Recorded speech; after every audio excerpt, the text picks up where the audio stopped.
Probably the greatest sports documentary of all time, The Last Dance, which I think you won an Emmy for too, right? We did. We won an Emmy for that. He said, only one other thing. He's like, I want Viola Davis to play my mother. Oh. Wow.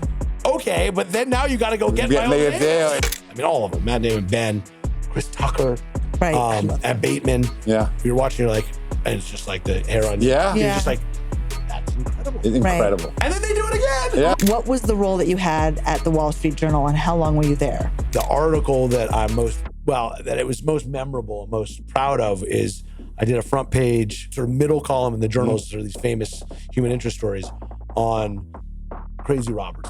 Like, if I can get Cube, like, what should we do? And I was like, well, Cuban was in direct, like, we should do something about the Raiders and NWA. Okay, I was excited, but like, one never knows. Yeah.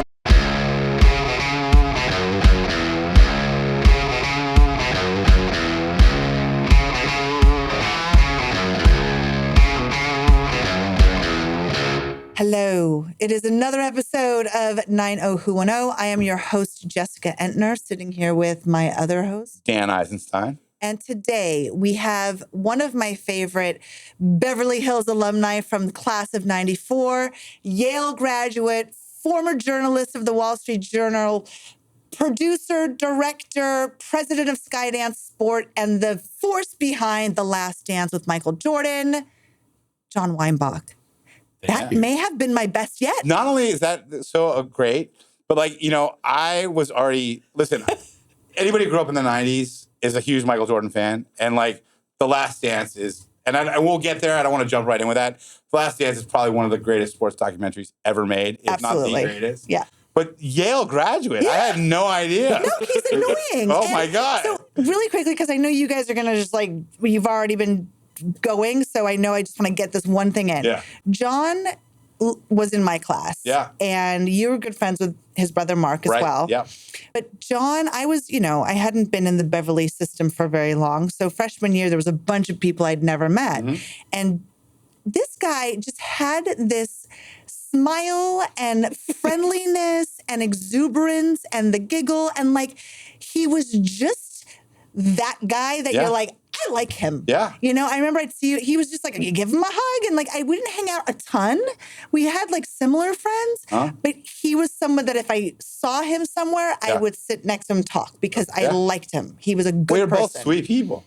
Well, but then, top it off with, I was such a delinquent. I never even knew who was smart and who wasn't because I just thought everybody operated like I did, which is terrible to think.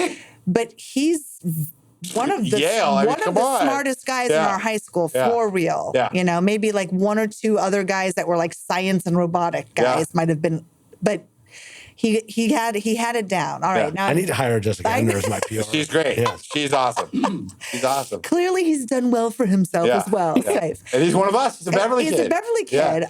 Yeah. So let's start there. Yeah. No, I'm very proud of having gone to Beverly. And proud of being a public high school graduate. Yeah. I mean, my story is a little bit different, maybe than some of the folks you've had on the show, in that I didn't grow up in Beverly Hills. I mean, we moved to Beverly Hills. I was born in New York, and then my parents moved to LA in 1978, and we lived in Cheviot Hills, right by Rancho Park. Yeah. What brought them from New York to LA? My dad got a job. So my dad was a U.S. attorney in Brooklyn. No way. Wow. My dad was a U.S. attorney. Oh, really? Yeah. He was the Eastern District. So Brooklyn, and you generally hear about the U.S. attorney in New York, the Southern District. Yeah. Elliot Spitzer and Preet Bharara. But so the Eastern District was Brooklyn and I think maybe Staten Island. How old's your dad? My dad is 79. Okay. And then he got a job, and he hated entertainment. He was not an entertainment lawyer, and then ended up subsequently getting a couple other jobs. But he was an attorney in LA, and we lived in Cheviot, right by Rancho Park. Yep. Mm-hmm. And then we moved to Beverly Hills largely so my brother could go to the high school because that's what people did. Right. It was if you could afford to do it, and it was to go to the high school because we had very dear family friends, Paul Hackner, that we had grown up with. My brother and I both went to Jewish day school at Sinai Temple at Sinai Kiva, and their kids had gone to Beverly. It was hey, if we could go, and so that was the reason. Beverly Hills was as good as any private school at that time, and that was the place to go. Well, that was part of the value of living in Beverly Hills. Yeah. is Now that you everybody could go sends their kids to private school. I mean, it was a very different time. And so, I mean, listen, it's still the case. It's still really good, compared to others. But yeah, we lived in right by Roxbury Park. And then we lived there, and I went through 8th grade. How old were you when you moved to by Roxbury Park? So I was in 4th grade. The best time. Yeah. So I lived literally across the street from Roxbury Park. Awesome. So like I grew up, north of Sunset, right? Which is very nice. But let me tell you something. If you were a kid, 4th grade, Roxbury Park was the place to be. I mean, that's where all the kids were hanging out. Yeah. That's where people were riding their bikes. And skateboards and basketball. So I was very lucky. I mean, very lucky in a lot of ways, but because I'd grown up walking distance to Rancho. Yep. So I grew up walking to Rancho Park, and then when we moved, I'd walk to Roxbury Park, and then at some point we put a basketball hoop in our backyard, and that was like heaven. Yep. And then but I was still in like Jewish day school through 8th grade. So from 1986 so you started to when 90. I did. I went from I think we had the largest graduating class in the history of Sinai Kibo at the time in 1990. It was like 20 kids, maybe, to probably a class of between 450 and 500. Was that a cultural shock for you? Super smooth transition. Right. It was, and I don't want to say I knew no one, but I kind of knew there was one friend of mine who went from Sinai Kiba from our class, actually that cut two. Saba Sumek. Oh, I love, I still talk to her. Yeah, and big ups to Ezra Freck, her nephew. We gotta get her and her nephew on. Yeah. So there were some people obviously from Sinai Kiba who were older than me, a couple of my grade. And other than that, it was really kids I knew from soccer because I played AYSO soccer in Beverly Hills. But it felt overwhelming, especially I remember the first month of my freshman year. And your brother was already gone. So my brother was 4 years older, so we never had any overlap. Okay, that's kind of good sometimes. We talked about it all the time. I wish he was 3 years older. Right, yeah. Because then he would have been a senior when I was a freshman, and I would have known his friends and things like that. I mean, I remember I had to take some placement exams the summer before freshman year and going to Beverly. And I remember this. And I had to go, I had to take some math test and an English test. And these are names that maybe some of the listeners know, but I just remember for whatever reason, Brittany Levin and maybe Liv Eisman or actually Eden Sassoon. Right. Yeah. We've had Nina as a guest. We're there. Yeah. And I was like, these are the three most gorgeous women I have ever seen. Yeah. And they were in high school. Yeah. I was just I think I'm going to like Beverly. Yeah. And it was, but it definitely was overwhelming for a couple of reasons. One is that it was hard. Yeah. It was just there was a lot more work than I was used to. Or just workload, daily homework. Yeah. And there was the new thing. I remember walking sort of through the halls in nutrition and lunch and not really knowing anyone and sort of eating while I walked to hide the fact that I didn't have anyone to eat with. And I always thought you just had somewhere to be. I'm just kidding. No, it was, and then I'll tell you, a sort of weirdly specific thing was that there was a book that had been written about Beverly that was it was called Hard Lessons. Oh. And it was been written by a guy named Michael Leahy, who was a very prominent, he was a Washington Post or LA Times journalist. And it was, remember, so 90210, the show had not come out, and it was a book about Beverly, but not, and it was, they called it was composites. He had interviewed dozens of students, but then fictionalized parts of them to create this kind of weird hybrid but it was fiction. But it was based on the class of 86. Okay. Oh. Class of 86 in Beverly, I think 3 kids had committed suicide. Oh, wow. And it was sort of this snapshot of the real less than zero. Yeah. Right, right. Why I read this before I went to high school, I don't know. But it was this thing, my parents had talked about it with friends, and it was drugs, and it was pressure and school and every issue under the sun.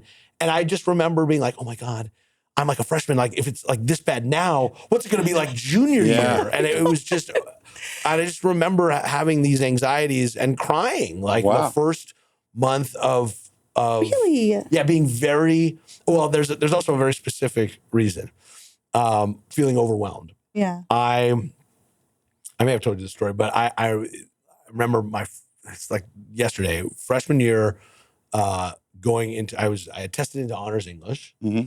Okay, great. And I go to the class, and it was second period, third floor patio, off third floor patio.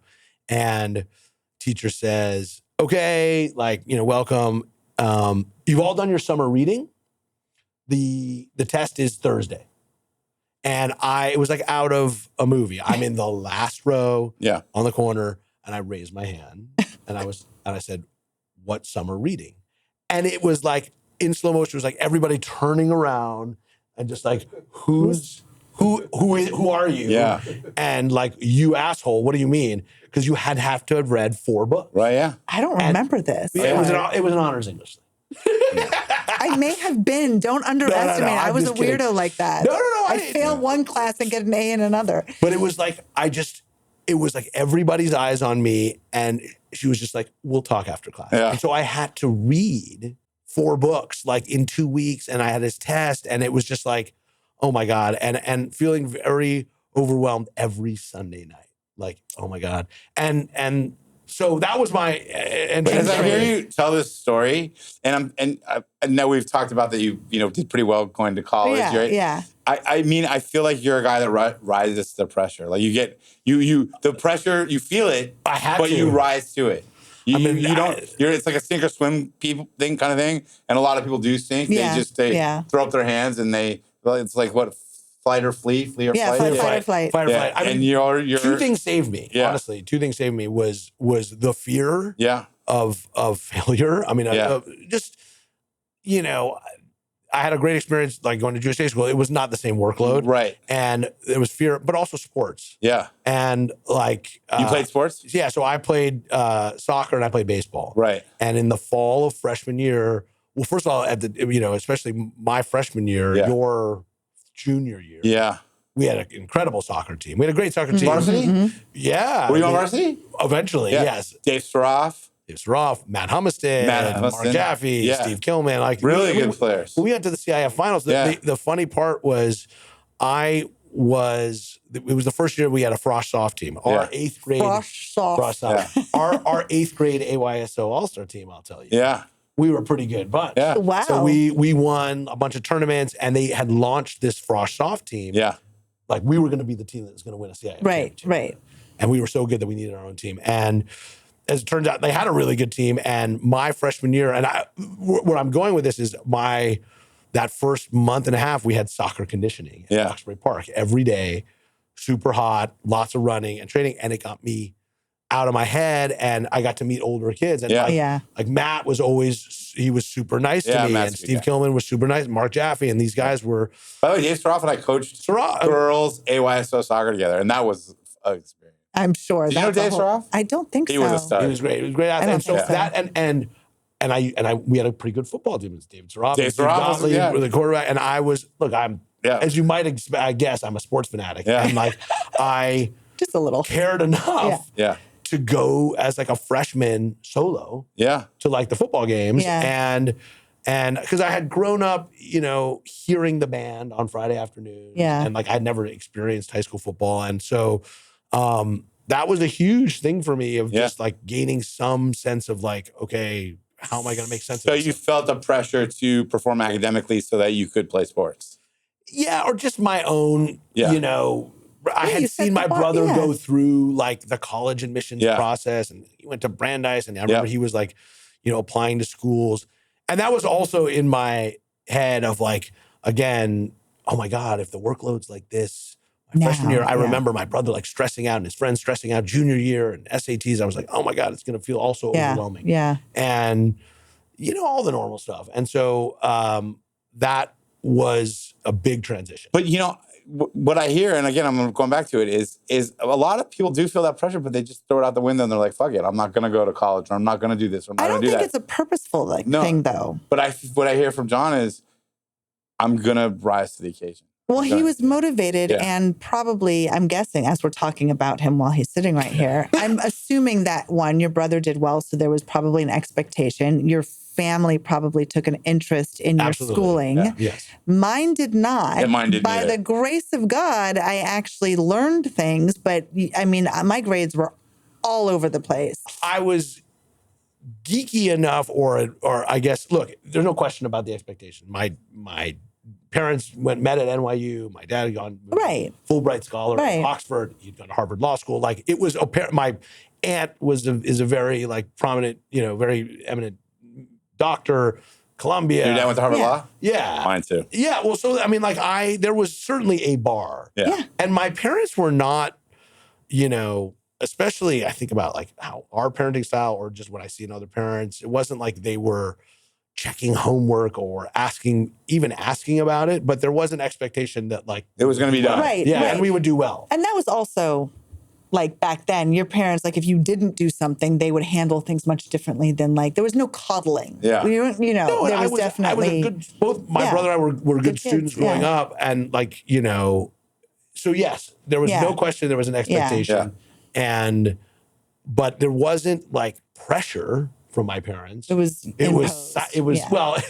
silent pressure. Right, but yeah, right. Of course. Do you know your brother helped me write a script for a short film that I did? No. Do you know that? Yeah. When he said he was a good student, maybe reminded me of that he. No, and I do remember whatever when I was in, I don't know, 6th or 7th grade, like my brother studying for the AP European history exam, AP US history. So I knew that there was like, I had to, you had to do stuff, and it was mattering now. Right. And as you moved through Beverly, did you feel some of that pressure subside, or did you? Yes, for sure. Well, I mean, once I was talking about this with my kids. So my son's now a junior, and my younger son, my older son's a junior, my younger son's a sophomore, and my older son, like, he has a very significant workload, like academic load as a junior, much more than I do. Yeah. And more than I did, and I always felt like my freshman year was still the hardest year. My freshman year and the fall of my senior year, because it was like college admissions and like I didn't apply early anywhere. I didn't know where I wanted to go, and also good thing you got into Yale. I mean, I don't think. I mean, look, I certainly knew jumping ahead. Like, I knew kids who applied early, but it was like, that was maybe if you were a super high recruited athlete. And you knew that that's where you wanted to go. That's where you want to go. And also, it wasn't like there was no common app. You had to physically fill out every application. So, no, but I mean, that was it was a big year. Like, my freshman year was a big transition, and sports. And ultimately, I mean, I was like, I knew I wanted to do the newspaper. I was fanatical about fanatical about sports and, Sports Illustrated and the LA Times sports section. I knew I wanted to do that. And you had to take beginning journalism. To like even write for the newspaper. Right. Yeah. No, they were very serious. I'm trying to know who the teacher was. Gil Chesterton. Yeah, Gil Chesterton. Yeah. That's right. Like I always say the most Beverly Hills thing about Beverly. Yeah. If in your mind's eye, I don't think it was wealth. No. It was like the media opportunities, like the fact that we had a weekly newspaper. Mm-hmm. Weekly. I mean, it was 4 to 6 pages. The yearbook was really good. Obviously the theater department, and we had the public access TV station. Not having seen other things, not all that dissimilar from a Scarsdale, New York, or Shaker Heights, Ohio, or a well-to-do suburb in any major city. Places in Chicago. Yep. But that was like the fact that there was a professional level to our things that we did, for sure. Yep. The execution was definitely of a high level.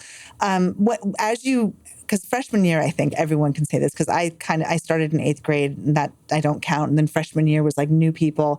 It was overwhelming, and it was a huge school, and it did feel like it. And 90who, I almost said 90who. 90210 started the year that we were freshmen. Started our freshman year, and it was fucking weird. Yeah. It was really, there was photographers outside all the time, and it was a really strange fishbowl to be in when we were the real kids of this. It was also a very specific moment in time in LA and in high school, because we're 90, 91. There were a couple of things also, I look back on it happening, like there was the whole parcel tax thing, and the classes were bigger, and there was a big controversy about that. Yeah. But also, our freshman year is like it was the time of, hip hop becomes a bigger deal.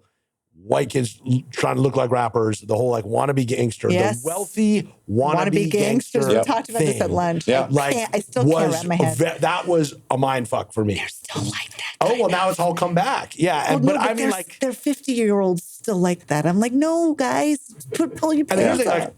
I liked hip hop. Yeah. I will never be like, I would never claim to be like the world's biggest rap fan. Yeah. Right. But I was into hip hop, and I didn't ever, but it never was like, okay, I'm going to like ape the talk and the dress. Yeah. We had gangsters. a lot of those. It was everyone. Yeah. And worse than that, it was like all the cutest girls wanted those guys. Yeah. And it was like this bizarro pressure there was already the weirdness of, okay, everybody has their perceptions of Beverly Hills. Like, you guys have probably talked about this, like when people would ask you, like, where are you from?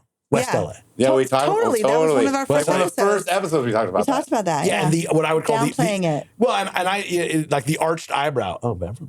Yeah. So that comes with a certain like expectation. You're a spoiled asshole, or whatever. Right. And so that was its own thing. And then you had like this thing of like, white, in some cases, extraordinarily wealthy kids, like doing their damnedest to, dress and act.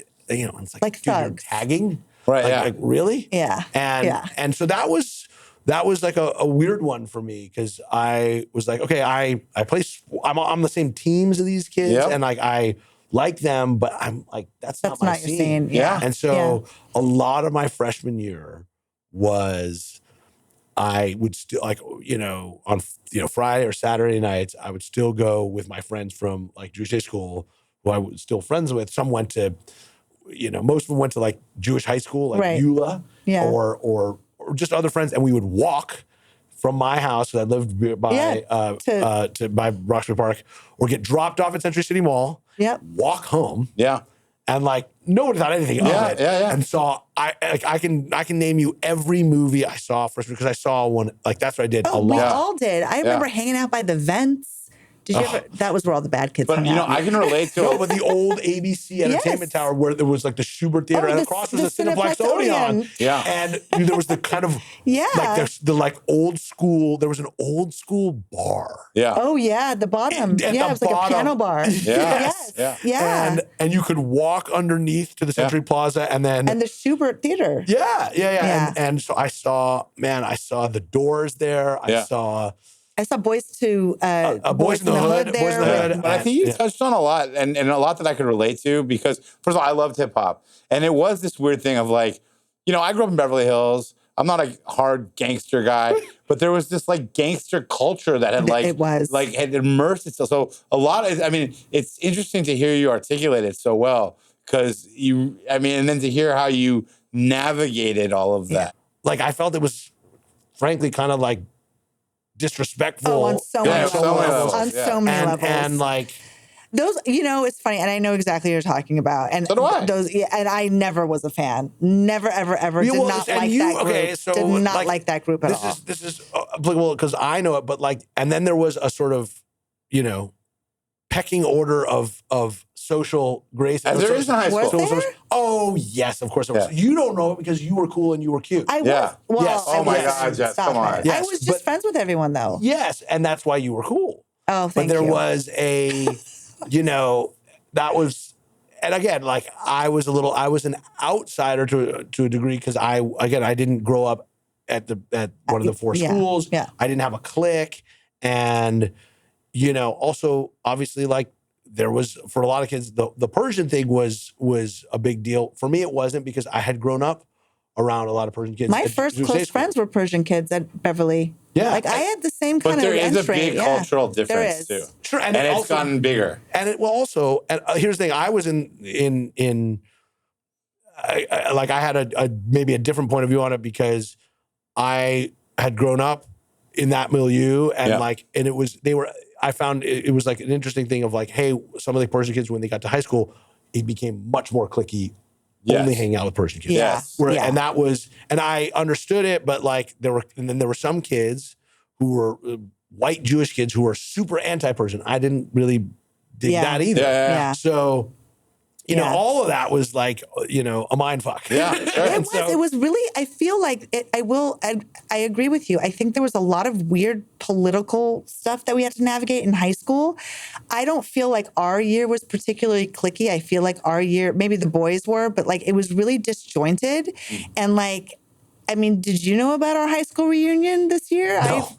Exactly. I mean, Hold on. I'm also not on Facebook, so it doesn't matter. I found like I'm not on Facebook either, but like someone told me about it, and I'm going, this was so much about like this was that says everything about our grade. I think. Listen, just. The broader thing is like, look, high school is weird for everyone. It is. Yeah. But I think that was, so I found my thing in sports. Yeah. And then to a certain degree later, obviously newspaper, and like media stuff. So you know, but the single most important factor for me and just in terms of like feeling normal was definitely playing sports. Yeah. And so you played soccer and baseball through all 4 years of All 4 Beverly? years, yeah. That's awesome. Yeah. Yeah. And especially like our freshman year, I mean, I was on the frosh-off team, but the varsity was incredible. They For got this baseball. Soccer.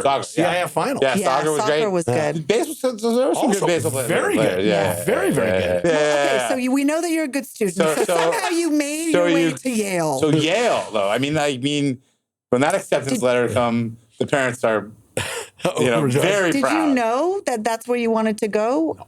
What did you go for? No, journalism? I knew I wanted to go to the East Coast. Right. Okay. Like my family, I was born in New York. I grew up going back to New York to visit So my that uncles. relative. Yeah, my mom's sister and all 4 grandparents. And I just and my brother had gone to Brandeis and Boston. And I was just like, I knew I wanted to go to New York or Boston. Right. And it was like, I mean, I had because my aunt had gone to Columbia. So that was like the school. I didn't know anything about Columbia. It was like, Columbia's in New York. Right. Yeah. It's a really good school. Susie went there. And so, no, I didn't know. I actually knew nothing about Yale. Yeah. And I had done well and I thought, okay, Columbia or Penn. Right. It was like Penn had, it had good basketball teams. Great Ivy League schools. Yeah. All of them. They were great. But Yale, I mean, there's Harvard and Yale. Yeah, well, here's the God honest truth. I was like, shit, it'd be nice. Why not go for the moon and apply?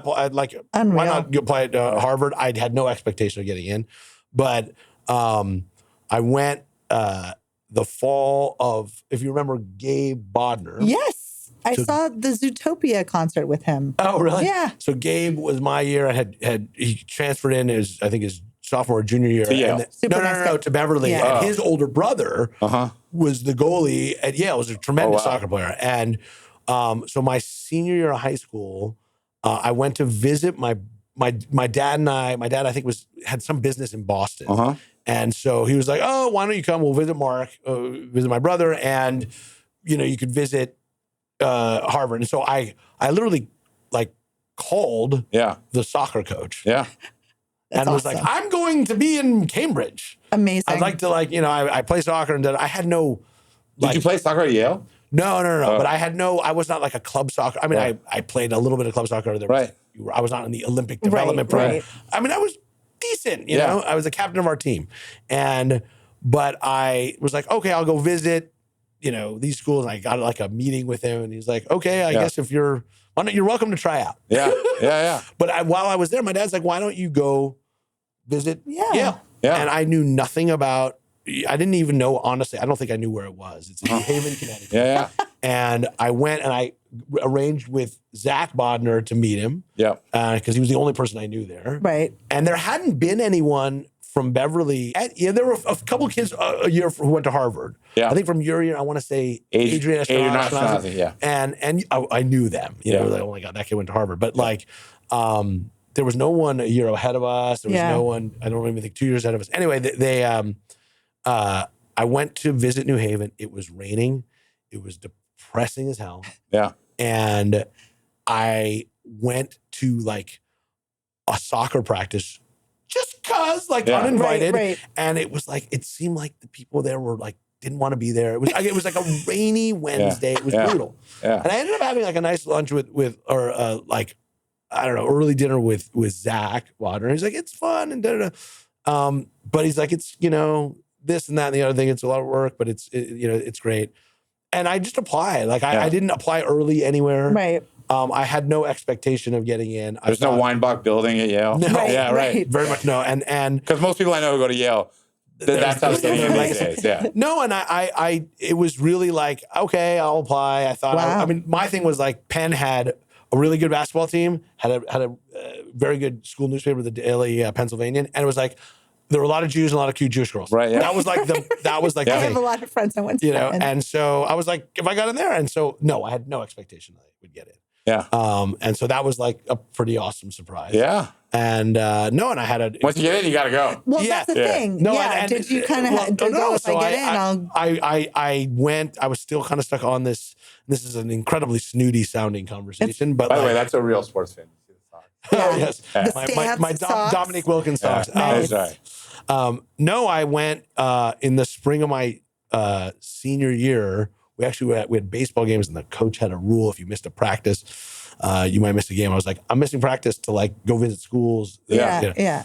Anyway, and Bill Erickson. He was Coach Erickson. Yeah. Oh my gosh. And Vonzie Pasinger was super The best. cool. Swansea was the best. He was the best. And he threw like extra BP, and I was like, okay. Yeah. But no, I went to visit Yale and Columbia. I had a great time at both. And I remember I went to Columbia. I went to Yale first, went to Columbia, and I was with my aunt who had gone to Barnard, Columbia Medical School. And she was like, okay, so what do you think? And I was like, well, I really want to be in New York, and Columbia seems great. I had kissed a cute girl when I was there. Yeah. And which is always important. And then she's like, look, they're both great, but you can always live in New York. Right. Oh. You got to Yale, you should go to Yale. Yeah. And that was the decision. Was it a good decision? It was a great decision. Great. Yeah. I think so. What was your major? I was a history major. Okay. And I did a lot of stuff on the newspaper. Okay. I mean, in retrospect, I sort of can't believe how much time I spent. We didn't get paid. Yeah. I can't believe how much time I spent on the newspaper. Like you had to be an editor. So I was the executive editor. So there was the editor in chief was Jake Sullivan, our current national security advisor. Wow. Wow. Holy shit. Our sports editor and my one of my dearest like family, best friends, holder at my wedding, is now the Honorable Dan Goldman. Okay. Wow. Who's a congressman from New York. This is why you go to Yale. Right, that's what I'm talking about. I mean, That's what I'm saying. Like, I mean, I love The Last Dance, but Yale. No, that was John. You know what's actually the sports editor my freshman year was Theo Epstein. Okay. Who became the general manager of the Red Sox, president of the Cubs, and and actually the guys who were 2 years older, your year, who should have been my sports editor. One of them was a guy named Joe Persky, who's like an incredibly decorated producer, produced Real Sports on HBO, and Ezra Edelman. And how far are you from ESPN? It's like 45 minutes. Okay. But no, and I did a lot of stuff on the newspaper, and then, but I was saying about time, like my October of my junior year to October of my senior year, I was there like Sunday through Thursday, 7 p.m. to 2 a.m. Wow. Labor of Love. Yeah, and it was great. I mean, and I did love it, and so I was a history major, and but in the deep state of journalism, a lot of journalism. It's funny because people would ask when I was in college, "What's your major?" And I was like, "History," and it was like the class. It all depended on who was asking, but a lot of people were like, "What are you going to do with that?" Right. And it's like. So if I said I was a business major, well, I'm going to be a businessman. Yeah. It's like none of it matters. Right. Yeah. Like, I mean, what matters, I think, look, for me, what was great about at Yale, a history major, I always felt the best professors were history. And there were so many. And there also, the real reason was there were very few prerequisites. So like English, you have to take 4. He's like a good, smart overachiever. Yeah. Like he's like, I wanted as much flexibility. Yeah. There were very few history classes that started before 10:30. I love it. So it was like, it's free. Yeah. So, yeah. And what do you do? What's the first thing after Yale? What do you do? I got a job at the Wall Street Journal. Okay. At college. So I had, I didn't have any family connectivity in the entertainment business or journalism or media. And so, like, again, in retrospect, I was very motivated. Like in summer, I was like an intern at LA Weekly. Yeah. Wow. Yeah. And at Fox Sports. Yeah. He's a hard worker. This guy's a hard worker. I mean, the thing I do remember is like mailing letters. Yeah. Like during spring break, like being freaked out. I didn't have it. And so, no, I had, that one was an interesting, small world. Another dear friend of mine, a guy named Dan Rosenthal, who was a year ahead of me, his cousin is a guy named Ken Rosenthal. If you're a sports fan, he's a long-time baseball writer, broadcaster on Fox. Mm-hmm. Ken had told Dan there's a potential job at the Wall Street Journal, and Dan was a year ahead of me, and he happened to call our dorm room. Mm-hmm. He's like, I just interviewed for a job that, like, I bombed the interview, and I'm going to law school. Yeah. But you should have this job. Yeah, He's like, it's perfect for you. That's awesome. And he was like, call this person, and and I followed up and sent my stuff, and then there was a couple interviews, and this one was a lucky one in that the woman who was running the section at the Wall Street Journal it was going to be a new section called Weekend Journal. It came on Fridays that had color, and there was going to be like feature articles and sports business, and they were like, she had gone to Yale. Yeah, it's a woman named Joanne Lippman who was like a real kind of mentor of mine, and was just awesome. That's amazing, though. That's like such a sliding door moment too, right? Yeah. No, I just happened to be in the room. But I love it. I know, but that's life. Like that. But what did they say? What is it? Amazing. When preparation meets opportunity, that's luck. That's it. Yeah. And that's a Woodenism, I think. It's a Jon. This is a guy who prepared. Yeah. He studied. He worked hard. He was at the newspaper Sunday through Tuesday. What was it? Thursday, right? Right. He was ready when the opportunity happened. He had all the goods. He had it together. But I will tell you this about just to connect it on the Beverly part is I never felt like out of my league. Yeah. At Yale. Like I felt like the 30 to 50 kids that I was in honors classes and AP classes with at Beverly were as good as anyone. Yeah. Yeah. And they were. I mean, like there were kids, in our day, like there were like 15 kids who went to Berkeley and 10 kids who went to UCLA. Yeah. It was also a lot easier to get into those schools. There were a lot of really good students at Beverly. There were a lot of slackers, and there were a lot of really good students. And the good students were good students. Yeah. But the one thing teachers that we didn't touch on as we move forward, because you touched on it in a broader sense, and we've talked about it on the show, is like we said, when you are from Beverly Hills and you go to some place like a Ramah or somewhere else, and people say where you're from, you would say West LA. You would say UCLA. In my mind, though, when you go to Yale, there's a lot of other people coming from privilege and coming from Greenwich. So is that now? Is it a little bit more open about coming from Beverly Hills, or still kind of guarded about it? It's very funny you say it because now I got the double whammy, the double arched eyebrow. Oh yeah, it's like Beverly Hills, Yale. Like are you like what was the guys like Randolph and Mortimer Duke? It's just like. Well, that's what I'm saying. And your parents didn't donate a building? Yeah. Right. No, and it was, I mean, the funny thing is that you have this, whatever burden is the wrong word, but this insecurity, this reverse insecurity. It's a stigma. From Beverly Hills, that kids from Great Neck, Long Island, or Scarsdale, or don't have, but and they're equally, if not more wealthy. Exactly. 100%. And I think it's different. I mean, going to Yale was my first window into a certain different kind of East Coast, old school wealth. Yes. And it's not even wealth, but it's a connectivity, a generational passing the torch kind of thing. It's almost aristocracy almost. It's that very people whose parents came over on the Mayflower and had generations of wealth and shit.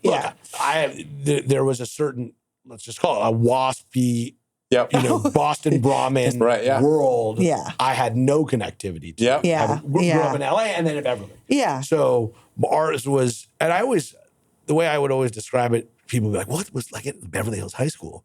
I would say it's much more like I said, pick your wealthy suburb. Yeah. Where it's like, there was, I think a generation ahead of us, 10 to 15 years ahead of us, was much more Hollywoody. Yeah.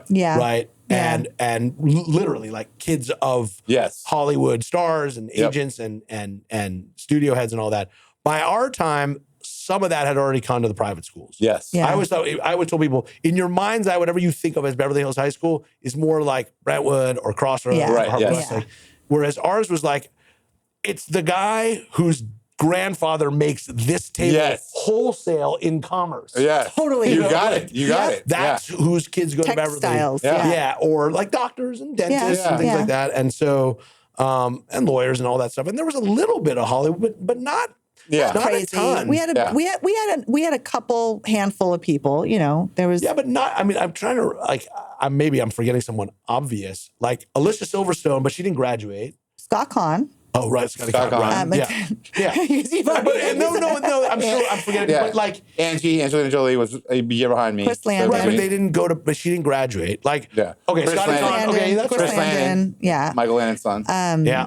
Yeah. But I'm saying like, No, Yeah. I know what you but mean. I get, but there was what a you handful. It was sprinkling. Yeah. sprinkling. Yes. You know, Yes. and so so I didn't. You know, but the thing is that was new. But I think what wasn't different is, and this was the kind of thing with Beverly, and you know, I think it's the money is always a kind of a funny thing to talk about, but I never felt, you know, again, like there were kids who were clearly 2, 3, 4 degrees, 6 degrees wealthier than I was. Yeah.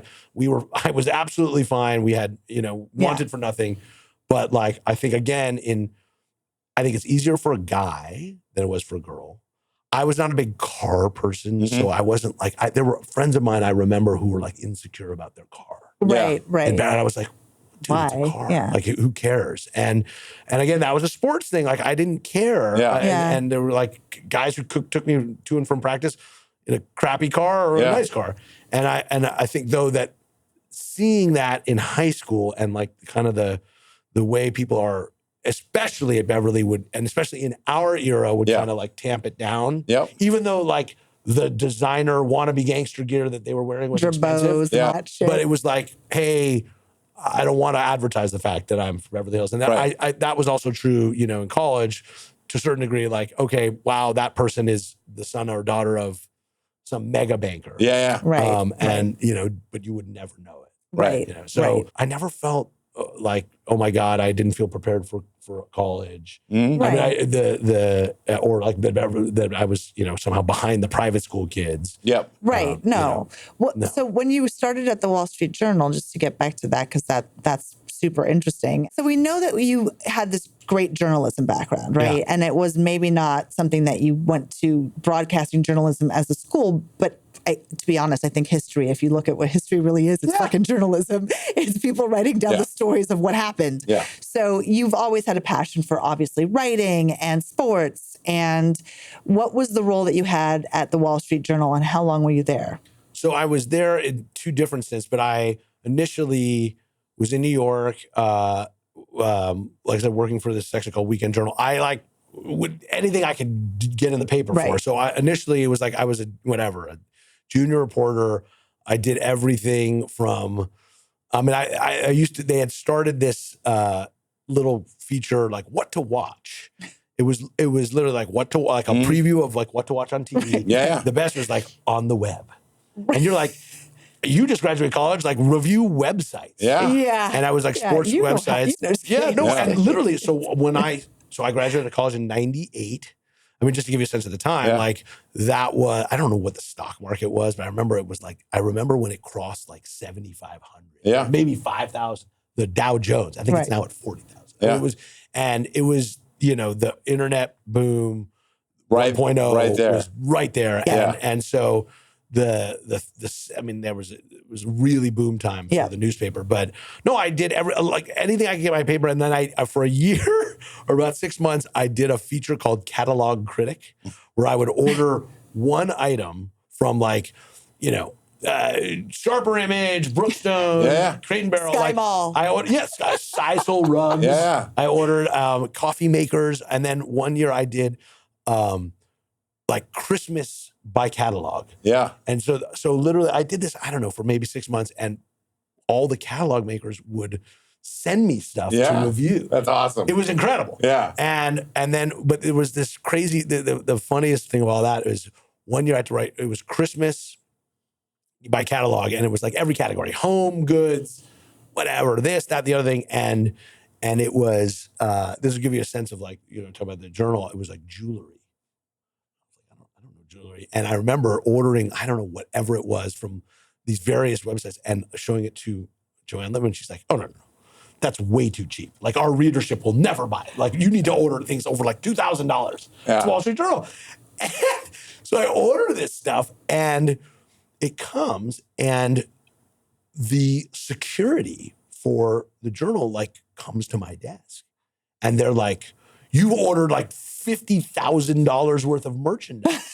And I was like, they're like, "Where is it?" And I was like, "It's right here." Right. And they thought I was like embezzling. stealing it. And it was just like, oh my God. That's so funny. It was very funny. And and then I did like basically sports.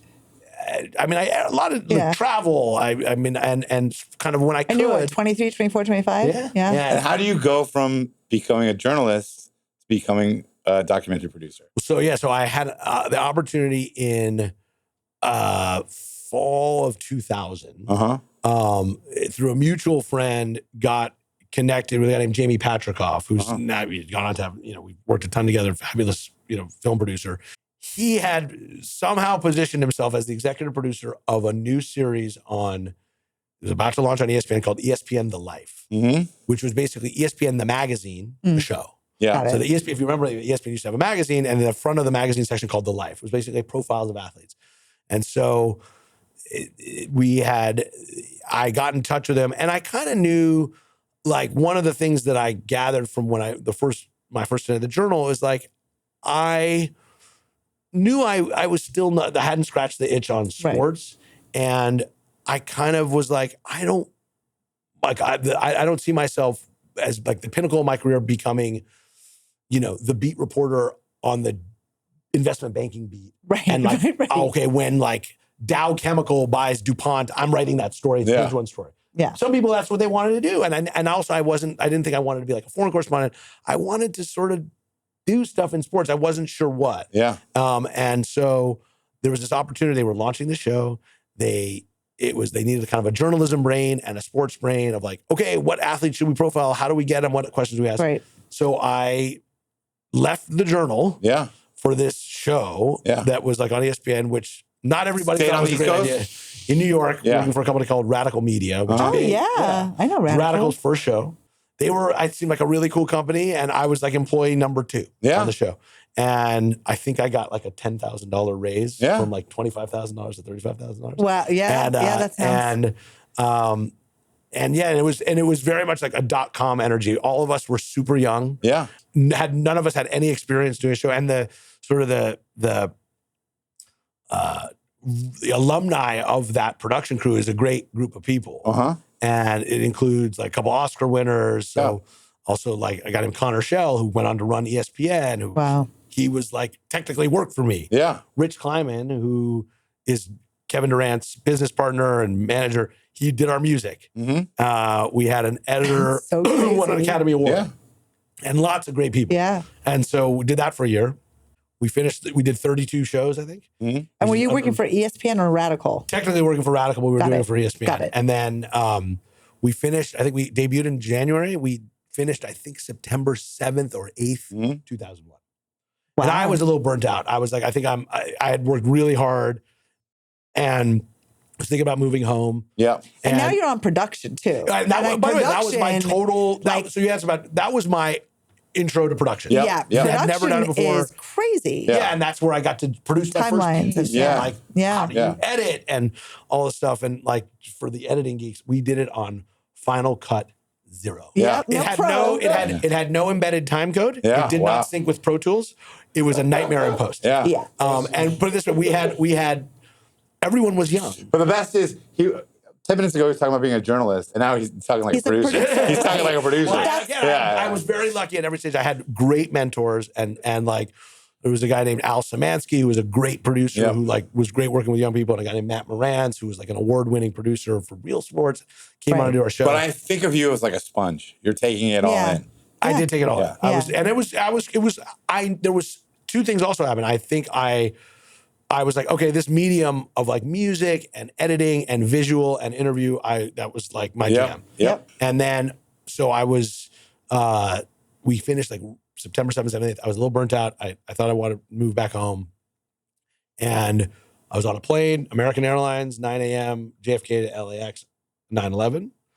We did not take off. We came out on, we pulled out of the gate, and I remember everybody's phone, cell phones, then everybody's phones went on, and then they went dead. Yeah. And then my dad reached me, and he was like, "Oh, thank God you're on the plane." And the first tower had been hit. Right. So we came back to the terminal. I was at Kennedy Airport, and you could see, it was a super clear day. You could see one of the buildings on fire. And I remember watching the second one. No, I had not seen the second plane go in, but watching the first tower come down. And then I got stuck at Kennedy Airport, the Ramada Plaza. Yeah. And I got a room there for 3 days. And then I tried to get on a plane on Thursday, or I think Thursday or Friday. SWAT team came on the plane, dragged 5 people off the plane. And so that was my 9/11 experience. And then I was in New York, and I was and then I ended up came back to LA, worked on, I got a job on a very short-lived show that Jay Moore hosted. Oh my God. For ESPN. Yeah. And then that did not, I was sort of, let's call it inconsistently employed for a time. Yeah, sure. That's production. That sounds like a production. And I thought about maybe going back, going to law school. Yeah. And I thought, at that point, by the way, I mentioned Theo Epstein. Theo had become the general manager of the Red Sox. Yeah. And it was like, well, shit, that seemed like if he can do it, know, and maybe I should do that and go to law school. And that didn't work out. Didn't do so well on the LSAT. Yeah. And I don't think I studied. I clearly did not study properly. And I ended up.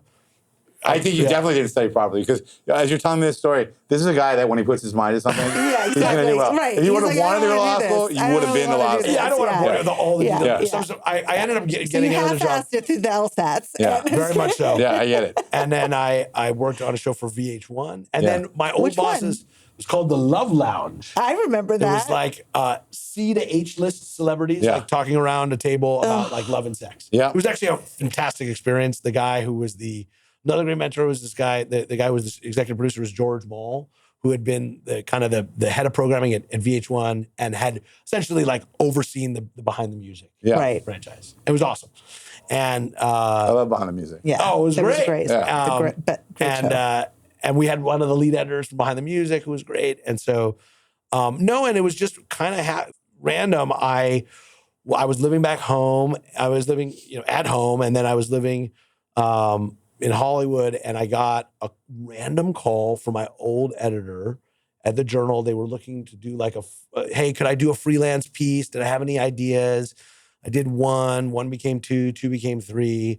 And I think after like maybe the second or third piece, my old editor called and she's like, maybe we should, formalize this and you should come back. And so I was able to come back in 2005. Journal. Back in New York or working from LA? Working from LA. Even better. Wow. It was great. Yeah. It was fantastic. And so that was, for the next 3 years, I was working out of the LA bureau. And it was great because I had the best of both worlds. I got to know the LA bureau people who were great. But my editors were in New York. And then, I'm telling you all this about my career stuff, but I'm fascinated by it. Yeah. The real thing was like, even today, and this is I still look at everything. I'm not a working journalist anymore, but I look at everything kind of from the mindset I had as a reporter, which is like every project, scripted, unscripted, whatever it is, like I kind of go through the same process I did as a reporter, which is at the Journal, for every article, you had to write a proposal. Like you had to convince the editors to do it. Because I didn't cover news. I was a feature reporter. I was like a magazine writer at a newspaper. And there was like a very high bar to get a story in because we didn't have a lot of, like my thing was like, you have to do cover stories. And so that had to hit a very serious bar. So it had to be trends and all this thing. And that's kind of the same way I do now. It's like, okay, we're doing a project. We got to put together a deck. Do some reporting. Like what's new? Why now? All the things that like you're selling to a network. So that workflow was huge. Yeah. For me. And so, and I went back to the Journal, and I was like, I was mostly doing sports business features, and I did a bunch of different stuff. But I would say the article that that it was most memorable and most proud of is I did a front page sort of center column journal piece. They call them an A-head. I don't know what the derivation of it is, but it's sort of middle column in the journal is sort of these famous human interest stories on Crazy Robertson. Oh, wow. Oh my gosh. That's amazing. Okay, we have to tell people who Yeah, Crazy you gotta Robertson tell is. who- yeah. So John I'm gonna German, yes. I'm going to let you do it because And you know. he has a sports background. Exactly. So and he used so to be I- on roller skates Well, too. no, he was. He has yeah. a So baseball I background. had there was this famous, street person or a homeless guy who was like this legend in LA. Those of us Everybody who grew up knew here, him. Everyone knew who he was. And he, for years, like he would be in either like bare chested or in like a black leotard, Yeah. big boombox Yep. on old school roller skates, With big glasses. huge Big glasses, glasses. dancing, and a scarf sometimes. But like a not only black did everybody in scarf. LA know him, but like sometimes when you catch clips on the news, clips on the news of LA, I even be saw him there. I even saw him on an airplane one time. There was a shot of him. Yeah. And he was just kind of, there was always all this mystery around him, and he was on Robertson. He also, I didn't know this, but he also was by like the old Robinson. And so what happened, I was at Barney's Beanery, Yeah. and I see a sticker on right by the bathroom for the Crazy Robertson. Like, and it was it looked like a club promoter. Yeah. And it was like thecrazyrobertson.com. I was like, that's weird. So I go to it. Because he had been, for all of us, I think Yeah. he And was we this all- object of fascination, And right? that's Wasn't there what some his name kids was. that tried to like sell That's some what my story apparel? was. Right. That's I think what I read your story. Yeah, that's the story. So I go to it, and it's like a club promotion thing and a fashion line. Yeah. And the fashion line is like a silhouette of him in his hoodie. Yeah. And available at Kitson. Yeah. Oh my So I gosh, go to stop Kitson, it. and there's the shirts, and they're like, I don't know, $75 shirts Yeah. next to like Victoria Beckham and like Gwen Stefani Yeah. and all this stuff.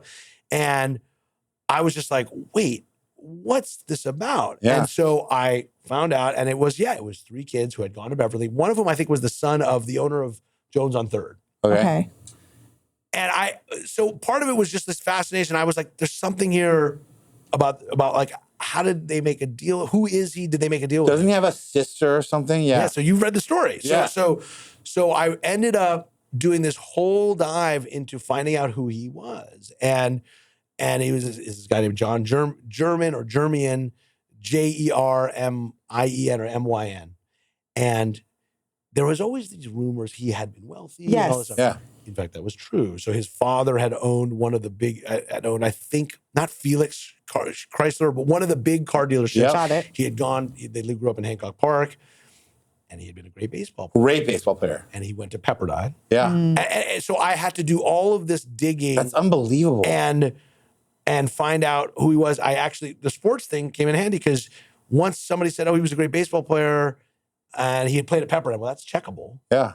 And he played minor league baseball. That's checkable. He did, though, right? Played minor league baseball. And I don't think I've seen him in 10 years, probably. Yeah, so I don't know if he's still alive. And I ended up connecting with his sister. Yeah. And But she was kind of against the clothing thing, right? yes. And so Yeah. the story was that like this sort of fetishizing of the homeless. Yeah. Right. And this taking it, what was the line between exploitation and, Yep. Yeah. fad? And like these, at that time, Were they giving him a piece, though? it was like monkey, like 5% of 5% Right, of right, net right, profits. right, right. And, I spoke with him. And You talked to him, actually? Yeah. Not all there, Yeah. but he was sort of schizophrenic? Yeah. Yeah. And the story was like, how did this guy, who's this sort of local legend, homeless guy, become the face of a brand? And especially then, Fucking kid. that was like the tippy height of Robertson and Us Magazine and Yeah. all that stuff. All the 2000 I have periscopes so many and questions. shit. How did you find him? How did you track him down? well, Track he him down? wasn't hard to find. Right, okay. He was always in that Right. corridor. And on when you Robertson. approached him, did you say, hey, let me talk? Can I talk to you? Well, it was sort of moderated by the guys who had owned this brand. Right. And then I sort of went to see him after that. Again, he wasn't hard to find. He was Yeah. always Yeah, in the, and yeah. then I don't think he slept in the street. Okay. I think his sister had provided a place for him to go. Yeah. And so it was this very human thing of like this sister who, I mean, I remember she said he had, after the father died in the 70s and he had a bad year in baseball, he was probably in his early 20s, when a lot of people who are schizophrenic have a it. break, And he had this break. And she said, he slipped through my fingers. Yep. And it was very human. And she had not been able to, like they had tried, they can't force him to go to seek treatment. He wasn't, I don't think, I mean, he may have been a drug addict at one point, but that was not the thing that was keeping him on the streets. And so I did this story. Caused the break. I did this story, this Pedro story, and that was like, again, not to date ourselves, but like it got picked up everywhere. Yeah. And it was like on the cover of Yahoo. Yeah. Right, You know, and that was a big deal. Right. Yeah. And AOL.com. Yeah. And so that was a very memorable The guy story. was a legendary part of LA. I mean, if you've Yeah. ever been in LA in that time, you probably saw him. Yeah. But that like hit me. My sister, because my cousin was schizophrenic. And that's what connected with people, was that this idea that like this a kid sibling who can't, who just Who had potential. Yeah. And the other part that was sort of, you know, that was a great discovery was I had found out he went to LA Baptist High School, which I don't think exists anymore. No. I forget what it was. And I found a classmate of his. Mm. And a classmate said he was a great baseball player, but he was a great dancer. Yeah. And he was. And he was. Yeah. You know, and he was. He And was. So, yeah, that was a really... That's special. Wow. Okay, so that really awesome. kind of... That was a great experience. And so, okay, long story short, that was there. And then Jamie Patrick, who I'd done the show before, called me in like fall 2008 and said, you know, we've been hearing, and I had been hearing about this 30 for 30 series on ESPN, and we didn't know 30-minute movies. Like, what did it even mean? And he said, you know, that 30 for 30 thing we've been hearing about. I mentioned Connor Shell, who had worked with. Well, it's going to happen. And Connor and Bill Simmons are launching this. It's 30 films to celebrate ESPN's 30th anniversary. And he's like, I think I can get. That stands for? Yes, that's what originally it was. 30 films for 30 years. I didn't know that. Yeah, nobody knows. And they're so great. I mean, if you're a sports fan, which I am. Wait, I'm not, and I like watching They're them. so good. It's Well, and sports also, stories. it was different. It was such a different landscape. Like, the only people making sports docs at that time was HBO, 1, 2, 3 a year, and maybe PBS. Yeah. You're right. And Jamie called me. He's like, yeah, they're starting that thing. He's like, I think he had connectivity to Ice Cube through a guy named Matt Alvarez. He's like, I think, you know, they want to have Cube do a film. He's like, if I can get Cube, like, what should we do? And I was like, well. Did you call him Cube when you met him? Yeah. And I was like, well, if it's going to be, you know, if Cube was going to direct, like, we should do something about the Raiders and NWA. Yeah. Oh, because that was, I mean, That's to great. speak of what we were talking about earlier about the one gangster, Yeah. like, that was a thing. Yeah. In the early Raiders. 90s, the starter gear, the starter jackets, the sagging pants. If you look at every early NWA picture, They're Cube all especially, they're all wearing Raiders gear. Yep. And they were the nexus between sports and hip hop. Yeah. Yep. Wow. Yeah. And so the Raiders were, and specifically NWA was, Yeah. and in LA and in that era. All of Yeah. it. So I was like, we should do something about that. So I wrote a treatment, and Look at this journalism coming I in did handy. it. It was like, I did it in, I don't know, a night or two. Yeah. And you would never be able to do this now. But like, I wrote it up. They sent it to, to Matt Alvarez and to Cube. They liked it. We sent it to ESPN. Like a month later, they were like, okay. So I left the Journal again to do that. That's awesome. Nice. And so that was 2008. And that was Are you married with kids at this Yes. point? Okay. And like I was leaving, I took a pay cut, and it As was one does in production. and it was. I was just like, I had seen a couple of documentaries, Dogtown and Z Boys, Yeah. and One Day in September, which is about the Munich Olympic massacre, and they redid it, and I was just like, I should be in this. I should be doing this, and I had gotten the production itch, Yeah. and but it was a big leap, and I had never done a documentary like a full thing, so that was. It was Cube directed it. I'd say it's I maybe it's directed by Ice Weinbach. I'm just kidding, but like it was Ice Weinbach. But he was hilarious. He was such a great partner on it. Uh-huh. And because it was his story, Yeah. that was the way we kind of built it was like he was the director, he was the voice of it. I mean, I did the interviews, except for the we did actually like one of the last interviews with Al Davis, who's the owner of the Raiders, and I was in he came up to Oakland, and it was great. If you look really closely in that interview, you can see Cube. If you look really closely, I'm like right behind him on his shoulder. So funny. But he was awesome to work with. Yeah. Oh, that's great. We shot with Cube and Snoop at the Coliseum, Mm-hmm. and I don't know what number we were. We were like 15th or 16th or 18th of the 30. Yeah. So that was and we debuted at Tribeca Film Festival, and that was my like trial by fire into documentary filmmaking. Wow. But then you made a bunch of great movies, and I happen to have a little list right here that I want to go over. Oh my with gosh, you. you're so funny. Yes, I have to take off my glasses so we can see my tan line. But just some of my favorites. Kareem, Minority of One, great movie. Documentary. The Captain, Derek Jeter, another amazing, great movie.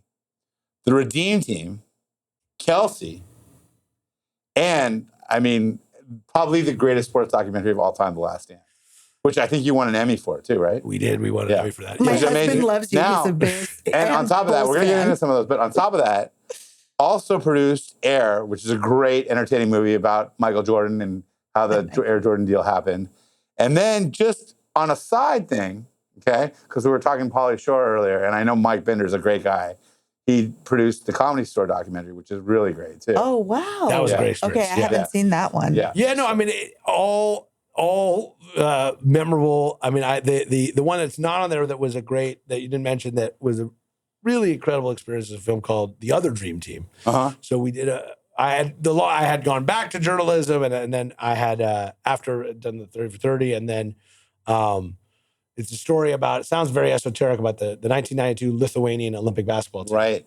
that won the bronze medal at Barcelona. And we're sponsored by the Grateful Dead. Correct. That's Right. So the story was really about how these stars of the Soviet Their whole basketball uniform was system- tie-dye. Yeah. Yeah. It helped join forces with a guy named Mike Tolan, very super experienced, producer and director, and everything from like Varsity Blues, One Tree Hill, and the show Arliss. And he was launching. I love Arliss. I loved Great. Arliss. Yeah. He was launching a new production company with Peter Guber called Mandalay Sports Media, and so I joined with Mike, and so for like 9 years, captain, and and obviously the Comedy Store series and Last Dance. I mean, the Last Dance. Look, there's enormous number of people who did an incredible job on it, and it was a 5-year experience. Yeah. Wow. It And is we probably planned it to come out during the pandemic. I watched every one of those movies I just listed to you. I mean, I love the insight into Kareem because he really is such a misunderstood guy, But, and I mean, of course, I'm biased. Michael Jordan is, the greatest of all time. But that is probably, in my opinion, the best sports. No, documentary ever made.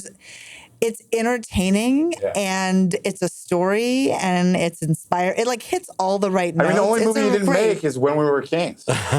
Jason Harrow directed it. Unbelievable job. Editors did a fabulous job. Jason Harrow, did he? No, not Harrow. Hair. Oh, I'm like, didn't we have a? Yeah, I'm like, there is. But I'm very close to Jason Harrow and his brother Jeff. But the thing that I always, among many incredible things about The Last Dance and the work that was done on it, I think, is like there's many movies of. Obviously, there's the whole story and how it all coheres, but like there's an incredible movie about Dennis Rodman, there's an incredible movie about Phil Jackson, there's an incredible movie about Steve Kerr, there's an incredible movie about Scottie Pippen, all in the whole Scottie Pippen story and the contract and that whole storyline is great. Great. I mean, it was very surreal because of the surreal time that we were all living in. Yeah. And it was very surreal to like be a part of something that, captured the zeitgeist in that way. I mean, short of like, I don't know. It was you creating like Star Wars again. Yeah. Like to be in the absolute amazing, middle of it. It was a very, very special, thing to be a part of. And I mean, I think that the wild part of just like, my career is that like I'm very much like a child of the 30 for 30 generation, and that like I started when there was no business for sports documentaries. It was like essentially a path to poverty. Yeah. And like it was in that whatever 15 years, it's become a real business and a real part of the business. And I'm assuming there was a connection to air from doing these sports documentaries. But how did you feel about doing a feature? And is that something you want to do more of? Yes, and it was an incredible experience. It was something I'm very proud of. And so the crazy moment. So I joined, launched the sports group at Skydance in 2021. And what is Skydance? It's a media Skydance is production. It's a entertainment studio launched by David Ellison in maybe 15 years ago, and it started with film finance as a partner with Paramount. Got it. Yeah. There's more about that, but and then production in film, television, video games. Lots of different media. Animation, launched an animation group with John Lasseter, the co-founder of Pixar, and then us, the little sports group. And, it was, the idea was sort of like, hey, John, you launch, the big idea, have the world's best sports content studio, do The Last Dance like every quarter, and because that's totally doable. But premium documentaries, premium unscripted, take some shots, maybe it's scripted television. We've got this, awesome, great film group at Skydance. Don't even worry about film. And literally, like almost 3 years ago to the day, I had just started, and Peter Guber, who had obviously worked for 9 years, called, said, hey, my people are excited about this script. It's kind of like, and Peter was an executive producer on The Last Dance. He's like, it's kind of like that movie Jobs about Steve Jobs meets The Last Dance. I was like, well, that's interesting. And he said, have you ever heard of a guy named Sonny Vaccaro? I had co-directed a documentary on Sonny Vaccaro, 30 for 30, called Soul Man, S-O-L-E. Yeah. And I was like, Peter, I know Sonny 20 years. And he's like, okay, read the script. Script's effing great. Yeah. Right? But it was almost a little bit spooky because in the original draft, there were about 5 or 6 either lines of dialogue or like scene descriptions that were not a little bit, it was almost verbatim lines of interview bites from our documentary Soul Man. Like, it was like, wait a minute, whoever wrote this is either like wildly obsessed with the film or like had access to the transcripts. So there were several companies kind of angling to get the script, and we met with the writer, Alex Connery, who looks about 14. And I said, Alex, I have to ask you, you may know I co-directed this documentary about Sonny Vaccaro. Like, how did you do research for this screenplay? And he's like, John, I'll stop you. I was an intern on your documentary. Oh my gosh. And I had to deliver the transcripts and upload the Vimeos to ESPN. And I was like, holy shit. It's like meant to be. But that's everything right there. Like, I mean, it was crazy. It's like, that's it. Yeah. It's crazy. Even then, we were like, okay, maybe we'll do it as a limited series for TV, and we don't know. And we had made this decision to go out to a few directors. Yeah. Like, high profile. I was like, let's go to like some good TV Right. directors. Right. And the decision was made, let's go to some big directors. I give a guy named Jordan Muldoe, who is an executive of Mandalay Pictures, a lot of credit because he was like, I think Ben Affleck will like this. Yeah. Mind you, I would be the first to admit, I was like, what are we doing? We're wasting our time.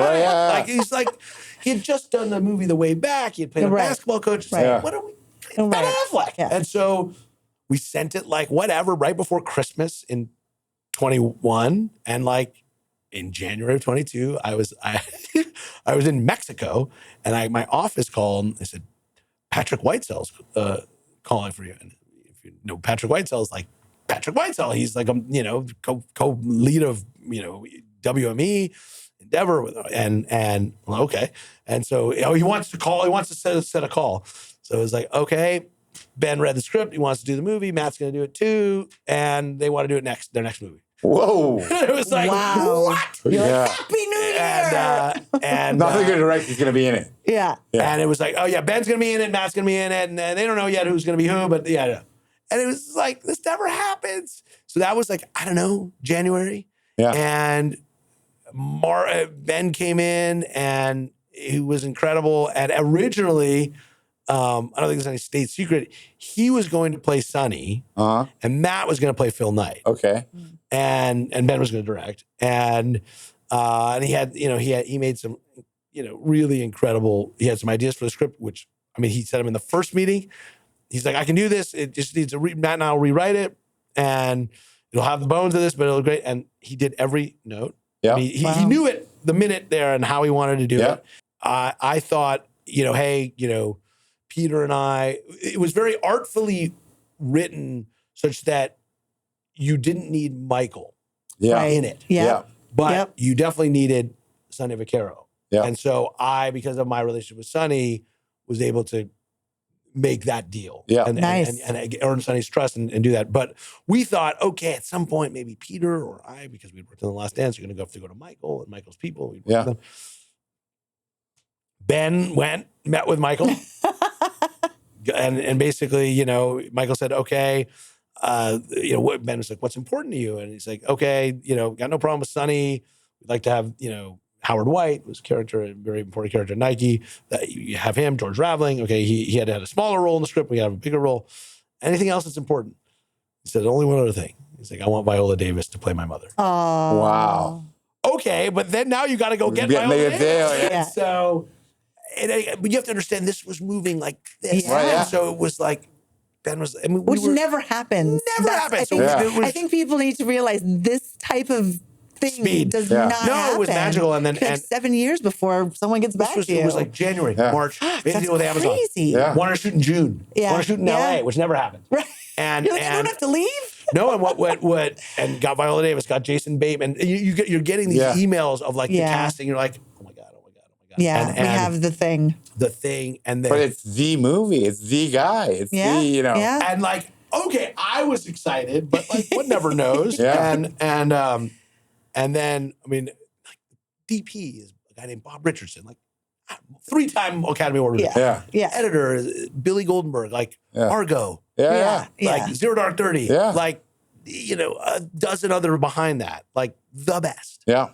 And it was magical. I mean, it was really, and it was, the other incredible thing is they basically we shot it in, 25 days. Yeah. All in LA. They converted, we converted an office building because it was still, you know, post-COVID-y in Santa Monica Business Park next to Santa Monica Airport into, first 2 floors was Nike 1984. Yeah. Third floor was the production office. Wow. First floor on the side, all the edit bays. So it was like, it was running like, it was actually running like a dock. Yeah. Like, it was like, and it was, you know, I just like, will forever be enormously grateful to Ben Affleck and Matt Damon, who were, they were just great. And there were a couple of notes that we changed on the fly. Yeah. And like there's one I'm particularly proud of because there was like this is a stupid factual thing that was written in. We literally changed it the morning of. Right. And it was like, Matt Damon just said verbatim what I. That's awesome. That's awesome. Right. So, that was it. What did you keep? In my mind, I'm thinking you kept something from that movie. Maybe like a couple of the call sheets. Yeah. And no, like prototype of the shoe. No, what am I talking about? No, there was the one thing I got from the set. What am I talking about? I took. So if you remember the movie, they go to Converse. And there's a huge poster of there's a big poster of Magic, Bird, right, and Dr. J. And I see this big poster. Yeah. I'm getting that's that. awesome. Awesome. The Converse weapon was the thing before the Jordan came out. Yeah. I want to ask because I'm curious. What was it like without giving too much away? But like, what was it like working with 2 best friends? I mean, Matt Damon and Ben Affleck. So are like the thing that I can't speak to anything else because I only know what I know. Like, what's the chemistry like? There was such joy on the set. And it was, you know, it's like you have a team captain and kind of the mood set by the captain. It's like Ben, again, it was the first feature film for me. He was like on it, you know, took charge, but also there was such joy between them. Yeah. That it like infused the whole thing with, and like they were like, they make good work together. They do. Well, and the thing was, it was the first time they'd ever worked together like that. It was the first time that Ben had directed Matt. They'd obviously been in movies together, but he had never been the director. And there was such joy between them. And, you know, like Chris Messina is an old friend, I think, of both Matt and Ben. And like, you know, he plays David Falk. Yeah. And he was incredible. I love him. I think and Jason Bateman. And like, it was magical. Like, I don't know. There's no other way to say it. It was like, you know, there were several scenes where, I mean, I was there, I don't know, 80% of the days, 70% of the days. And like, you know, there are several times, you know, very memorably where you're watching it, and especially like Matt Damon and I mean all of them, Matt Damon, Ben, Chris Tucker, Right. I love and that. Bateman. Yeah. You're watching, you're like, and it's just like the hair on your Yeah. You're Yeah. just like, that's incredible. It's incredible. And then they do it again. Yeah, Right? And then they do it again. Yeah. And you're just like, oh my God. Like, I mean, Viola was so good. Yeah. Yeah. She's great. So good. Yeah. Yeah. And she's very serious, and it's a different energy. But she was, I mean, and her husband is who played her real life husband played her husband in the Oh, no played, way. played Mr. Jordan. Oh, wow. Oh, wow. Who's Julius, he's great. Yeah. And it was the problem is the bar is set extraordinarily Right. I mean, you've worked on Right. some pretty amazing stuff. What's next? Well, what's next that will make, well, I think, look, there's a bunch of stuff we're really excited about. Probably the biggest one is a big series on the Dallas Cowboys in the 90s. Okay. Oh, wow. Yeah. That'll be great. And it's being directed by the Way brothers, McLean Way, Mac Way and Chap Way, who, if you ever saw a great doc series on Netflix called Wild Wild Country. Oh, yes, I Yeah. did. And they do a lot of the Untolds. They're Love executive that. producers of the Untolds. Oh, I love it, yeah. Great dudes. Yeah, we've got the whole Cavalry. Yeah. Oh, Troy, that's That'll be amazing. great. Troy and Jerry Jones, obviously, and Yeah. Dion, and, Yeah. and Emmett and Michael Irvin and Charles Haley. And so, There's some crazy stories that, yes, I mean, yeah. there will be. Yeah. Yeah. So that's a super exciting one. Apparently, a that's lot of stuff amazing. went down on the big star. Dallas. I don't doubt it. And feature stuff too? It's imminent. I don't know that I'm allowed to say. Yeah. Yeah, I got it. Yeah. But We're yeah. talking to people. Yeah. We are developing. Actually, Yeah. I mentioned to you the doc did called The Other Dream Team into a feature film. Yeah, awesome. Nice. John, I got to tell you So something. exciting. You have been one of the best guests we've had. I mean, so interesting. Jess, you hit a home run. I mean, and we got him in like 2 days. amazing. I Well, mean, clearly not done honestly, Well, no, I've been No. chasing you for months. your name has been thrown around the whole time. Yeah. But honestly, I was riveted. Such an interesting story. I wish you the most success. I can't wait to see what comes next. And I can't thank you enough for being here. Thank you guys. That's Yeah. awesome. It's you so guys are nice. both like just eminently nice, decent, great. Thanks. I appreciate it. And we're going to tag you in a bunch of stuff when Yeah, yeah. in about a month. For 2 weeks, I'll be tagging you like almost every day. You might be our most distinguished Oh, without a doubt. career guest Yeah. we've had. I'm Yeah, without a really doubt. like, shit, man. Now I gotta Yeah. step my shit up. Yeah. Anyway, thank you so much. And we didn't even touch on it, but yes, you have family and you married another Beverly alumni, Yes. a very talented actress, and also She was my wife Amanda Gamer was like, The she was star she was a of star Beverly. of the Beverly Yeah. Before Hills. she was Yeah. even in high school. Yes. Yeah. Yes, yes, yes. So, you've done all right, my friend. Good sliding doors for you. Hey. Thanks so much for joining us. This has been another edition of 90who10. Don't forget to like, subscribe, follow all of us, and tell your friends. Yeah. And if you want to shoot us an email, you can always reach us at 90who10@gmail.com. Until next time, we will see you later.